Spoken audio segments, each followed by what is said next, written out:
everyone, this is Professor Roth again, and now what we're going to do is we're going to look at the respiratory system of the mink, and I'll show you some of the dissections that need to occur for that. Hopefully you noticed that the thoracic cavity and the abdominopelvic cavity have already been opened. I have done a separate video where I show you how to open the ventral cavity. So if you have not done so, you can watch that one first and come back. So let's just do a quick, brief sort of overview. So we're looking at the thoracic cavity. So here is the diaphragm, and the diaphragm used to be stuck onto the body wall. I cut the edge of the diaphragm to free it from the body wall when I was opening up the cavity. And so here is the diaphragm sitting nice and pretty and neat on top of the liver. So there's the liver, there's the diaphragm. Sitting here is the heart. This heart is still enclosed in the pericardial sac. We can go ahead and open that up.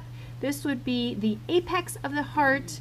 And I think in my last video I accidentally said base. I didn't really mean base. I just meant it was sitting on top of the diaphragm. So this would be the apex. The base of the heart is actually at the top.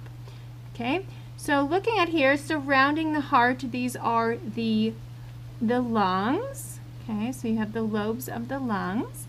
And then this diffuse sort of organ sitting on top of the blood vessels, this is actually going to be the thymus. The thymus.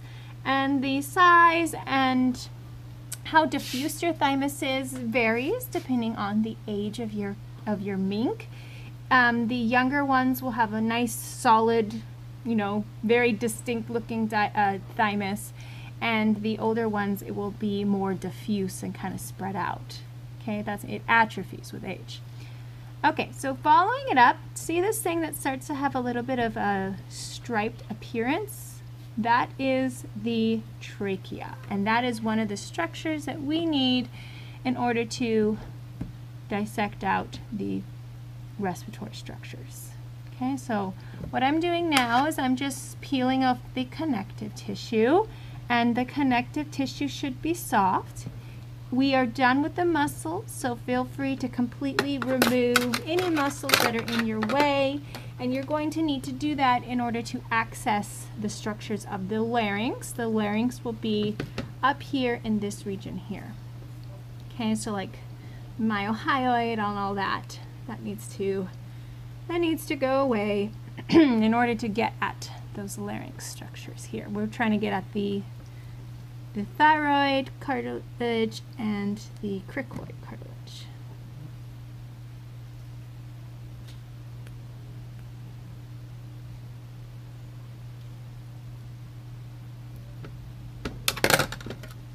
Okay, so once I pick off all of these, and they're kind of easy, so they're kind of soft, so you can pick them off as well.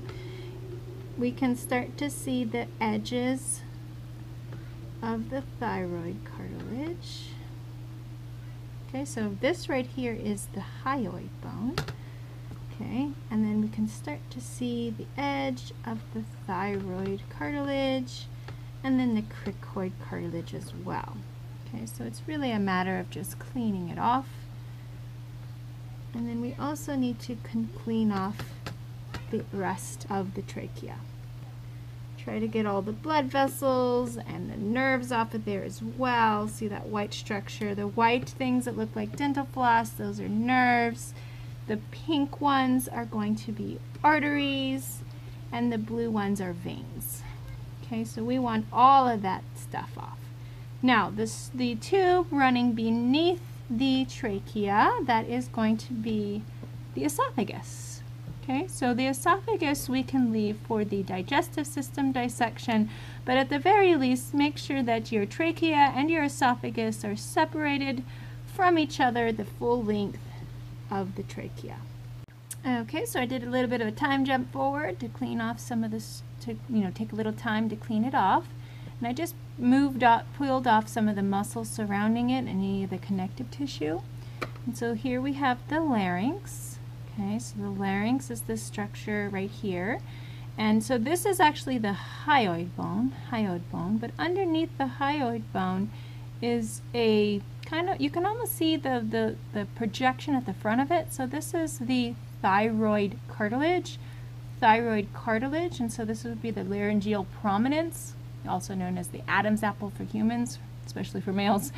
Okay, so there's the thyroid cartilage, and beneath it, right here, the one underneath that, that would be the cricoid or cricoid cartilage. Okay, so collectively that's the larynx there. I also cleaned off the trachea a little bit. Notice that the trachea has stripes, okay, and that's because it has hyaline cartilage rings. And they're not actually rings. If you actually put your finger in, you'll notice that they don't actually go all the way to the back. They're actually C-shaped rings. So they don't go all the way around. And the reason for that is the structure behind the trachea is this one here, the soft one. There's another nerve right there. That is the esophagus. And the esophagus is for swallowing food, and sometimes it needs to expand a little bit, and so that allows the incomplete rings allows a little bit of the esophagus to expand.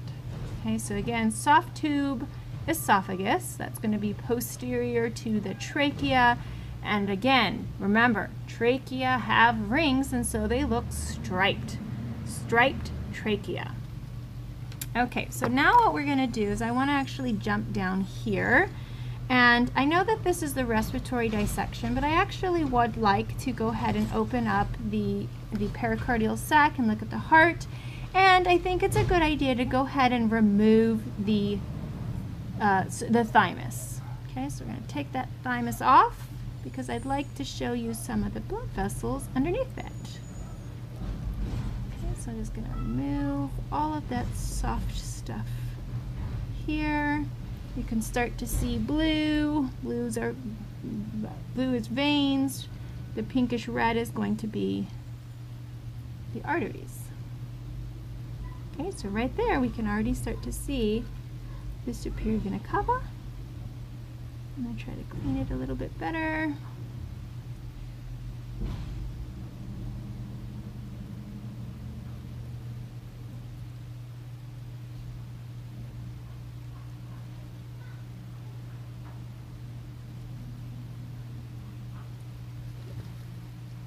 Some of the branches of the aorta, but you won't really see the aorta itself because it does a pretty tight U-turn as it emerges from the heart. So you'd have to do a really good job cleaning it in order to see that, and we just don't have time for that, unfortunately. But you can even still see the trachea beneath all of those. Okay, so there's the trachea there, and the trachea will split into the primary bronchi, which will then split as they enter into the lungs.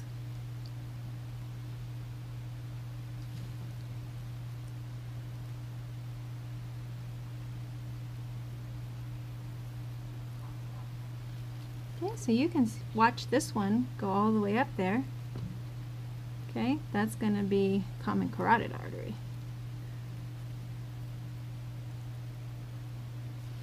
Okay, let's go ahead and cut open that pericardial sac. You're going to want scissors for that.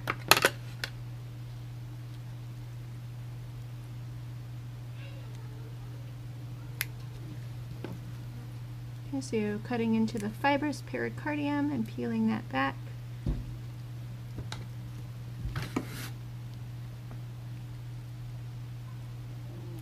All the way down to the apex.